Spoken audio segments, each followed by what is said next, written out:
बच्चे कॉन्फिडेंस लेकर पैदा नहीं होते, लेकिन अगर उनके पेरेंट्स ये 5 चीज़ें करें तो आपके बच्चों के अंदर भी ज़रूर कॉन्फिडेंस लेवल पैदा हो सकता है। नंबर 1, सबसे पहले आप अपने बच्चे को सारे इमोशंस दिखाइएगा।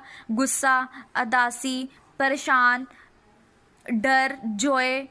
और जब आप इनको ये इमोशंस दिखाओगे तो बच्चों को समझ आ जाएगा कि ये चीज़ें दिखाने की चीज़ है। और अगर आपके बच्चों में खुशी है और उनके अंदर बहुत सारी सलाहियतें हैं, अगर उन्होंने उसे छुपाना सीख लिया तो वो सारी ज़िंदगी फिर अपनी खुशी भी नहीं दिखा पाएंगे और अपने अंदर बातों को दबाना शुरू कर जाएंगे। नंबर 2, बच्चों को परफेक्ट मत बोलो। आप उनको बोलो कि आपने इस काम में हिस्सा लिया है, आपने जो मेहनत इसमें की है और आपने जो इसको छोड़ा नहीं है और आपने हार नहीं मानी। और मौजूदगी जो होती है सबसे बड़ा कॉन्फिडेंस होता है।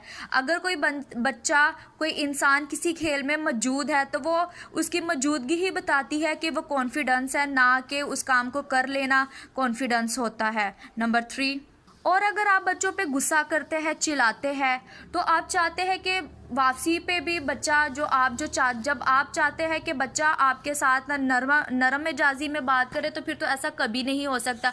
क्योंकि जब आप चिल्ला रहे हैं, जब आप हालात से परेशान हो जाते हैं तो बच्चा कैसे शांत रहेगा। तो आप भी हालातों से परेशान मत होइएगा, शांति से, सुकून से, आराम से बात करें, तो तभी बच्चा फिर ऐसा करेगा। नंबर 3, आप उनके वर्ड्स की वैल्यू करो। आप उनको समझो, ना कि आप बोलो कि नहीं जो हमने कह दिया है ऐसा ही है, बल्कि ऐसा नहीं। आप बच्चों को सुनो ताकि उनको पता हो कि जो उनके वर्ड्स है उनकी भी वैल्यू है और उनकी जो ज़िंदगी है, उनकी बच्चों की जो सोच है वो माँ बाप के लिए ज़रूरी है और बच्चे माँ बाप की नज़रों में अहमियत रखते हैं। और अगर आप ये सारी चीज़ें नहीं कर रहे